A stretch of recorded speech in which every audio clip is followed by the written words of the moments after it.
Good morning.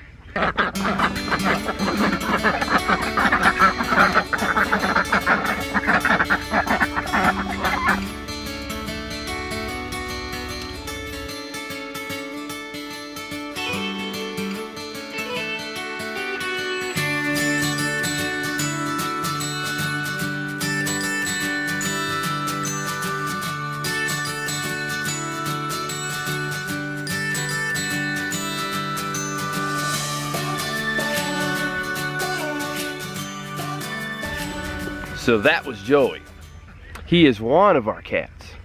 He's just hanging out here in our family garden. I'm sure you haven't seen our family garden because we're pretty behind on getting it going. Right now we just have a few things that have started. Let me show you. We have some squash that we've started, and as well as some watermelons. We have some herbs, fenugreek, a little bit of corn growing there, and some sunflowers.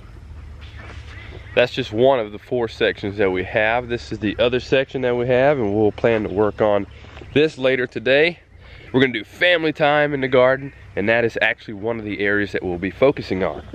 And in this one, we're gonna put some of these watermelon plants, as well as some of this Swiss chard. And after thinking about it and talking it over with Lacey, we decided that we're going to give the turkeys a new home. I know, this may sadden some of you, and some of you may leave comments that, oh no, keep the turkeys, keep the turkeys. But right now, they do not fit in the infrastructure that we have here on the farm. So later on, down the road, we may bring in the turkeys, but today, we're actually going to trade the turkeys for some, you know what? Ducks. We're gonna trade them for some more khaki camel ducks. But before all that, we actually have some guests coming to our farm this morning. And yes, they are subscribers, just like some of you. Hey. I know. Some of you are still not convinced that I should be getting rid of the turkeys. But let me explain something to you. The importance of infrastructure, the importance of maintaining the infrastructure. If you're not careful in maintaining a proper infrastructure and something that you can manage well and maintain well, that will be the difference of your farm being successful and profitable versus your farm being a money pit. I hope that sums it up for you, because you'll be dumping time, money, other resources into an area that may not be fitting within the system of your farm to make it successful. So think about it. As we're waiting for our guests to arrive, I am going to go ahead and move this mulch here, start moving some of it, this mulch, to over here in our flower bed area. One of the things that really bugs me, really irritates me, has me scratching my head, is when I see people in the city, they bag up their leaves and their grass, and then they have the city come pick it up. And then they go to the store to buy mulch. It's like, hello, the leaves and grass that you are bagging up, that's mulch. That's nature's mulch. When a tree drops its leaves in the fall, notice it drops it around the base of the tree where you would put your mulch. So instead of bagging up your leaves and your grass, use them the way nature intended. So we're gonna use some leaves that somebody else bagged up. We're gonna spread them around for mulch in our area, and then we're gonna take this free mulch, spread it on top of that to make a good, nice mulch for our flower area.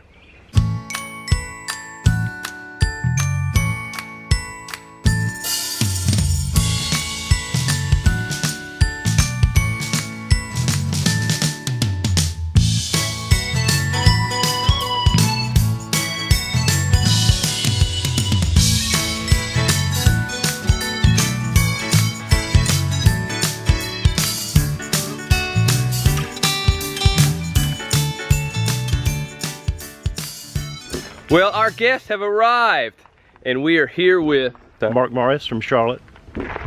Katie East from Albemarle. And Caroline Kaiser from Jacksonville. And this little one? Is Blakely. She's my 16-month-old. And she is cute. Thank you.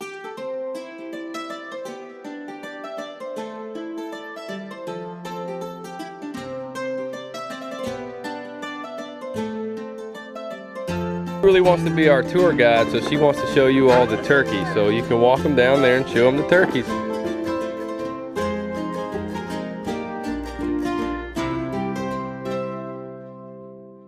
Yeah, I remember growing up in Stanley County, not far from here, and it was on part of what was my grandfather's farm. And one of my uncles had a 13-acre farm, a garden, and all the family would pitch in and do different things. And I remember his mule pet and trying to plow behind him when I had to reach up and grab the plow handles.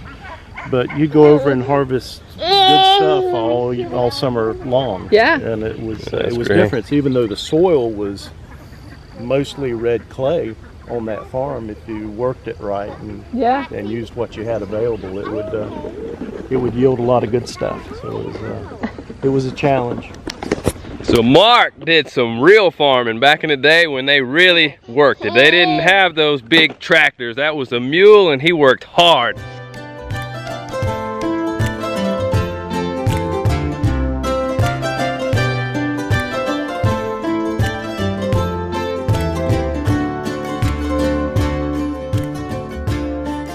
What kind of animals would you like to have? Well, I like chickens and maybe a couple cows and horses.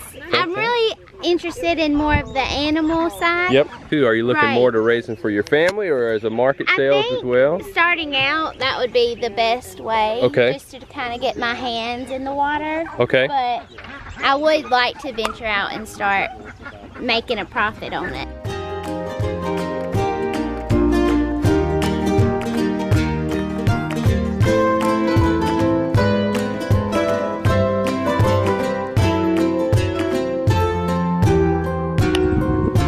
So Mark was just telling me something really cool about what has happened with his own personal health, and I want him to share it because it is really cool. Back in the end of November, right at the day after Thanksgiving, I was placed in the hospital for a week because my diabetes had gotten out of control.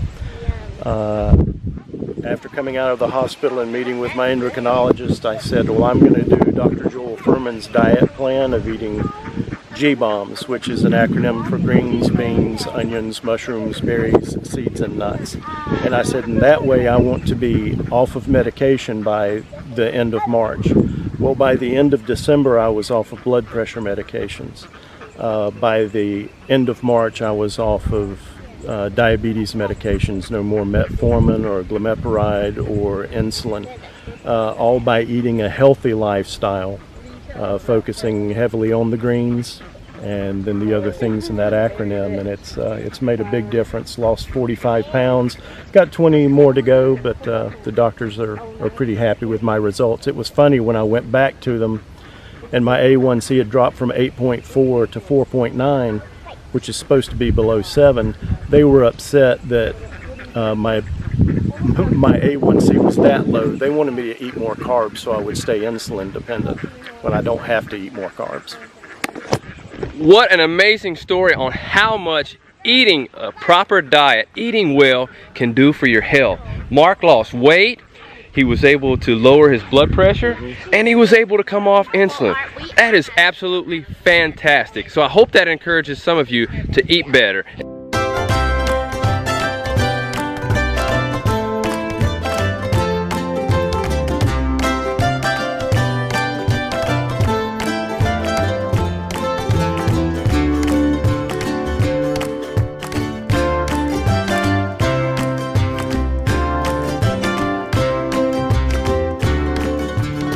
What's your best advice for somebody wanting to homestead? My best advice, I'd probably say the first thing, we talked a little bit about it earlier, number one thing is to narrow your focus. In homesteading and farming, there's so many different things to do, and there's so many interesting things. You can do goats, you can do sheep, you can do chickens, you can do a garden, you can do turkeys. but just kind of narrow it down to maybe Right. 2 things. Okay. 1 or 2, and do those 2 things really well. Right.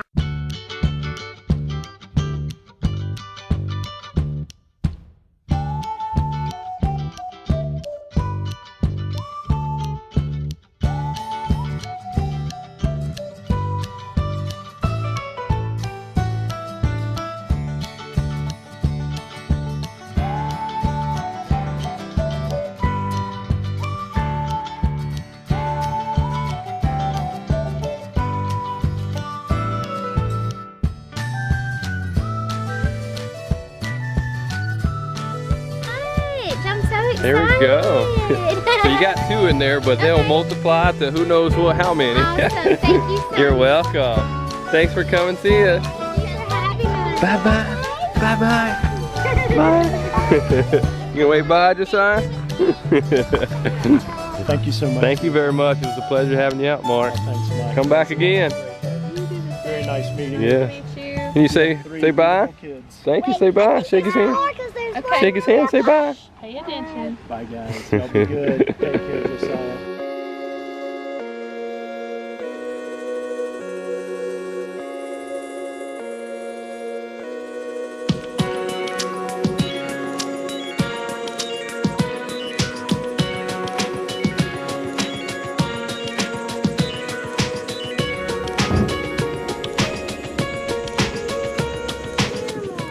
We'll see about that too. You're doing a good job taking care of them before they leave. Okay, we appreciate it. Look at there, they love it. You ready to hop in? We had some challenges with our Google Maps, but I think we're here. I'm not 100% sure. Just waiting to see. We see some goats out there in the field. And we see some chickens over there. And we see some wild predators right here in the truck.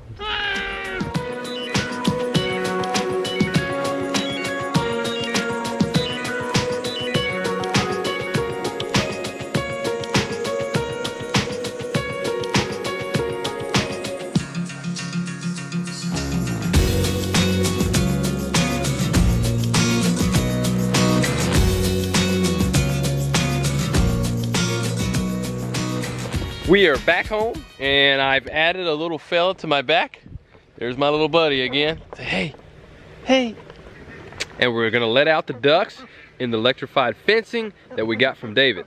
We're gonna provide his contact link in the show notes below. So if you live anywhere near here in Concord, Charlotte area, Gastonia, wherever, and you want some animals, David is your man. He can get pretty much anything. He even told me a story about how he got a zebra and how he got a buffalo for somebody. It's like, wow.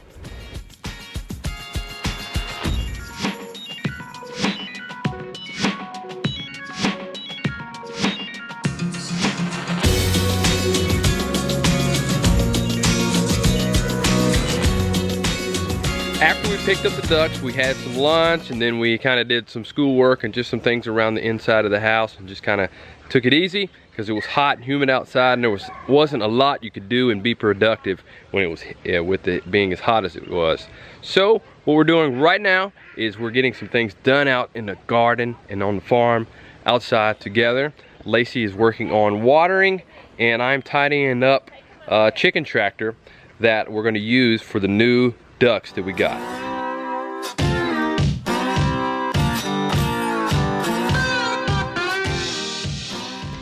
Day is almost over.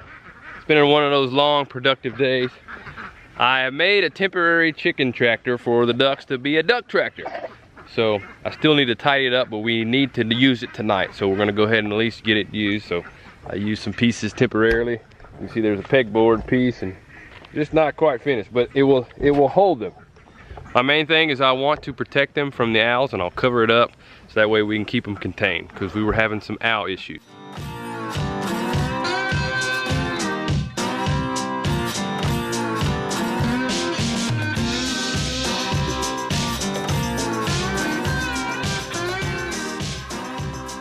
What we're doing right now is we're taking the ducklings that we had and taking them and putting them with the ducklings that we got today. So both of them are about the same age, about 3.5 to 4.5 months. And that way it will give the chickens here just a little more space.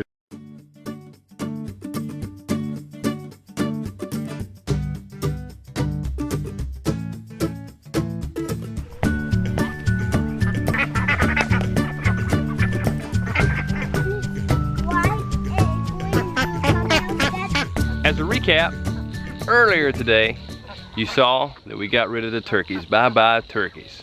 And in return for the tuckies. What is tuckies? Turkeys, we got duckies. And that's it for today. See you next time.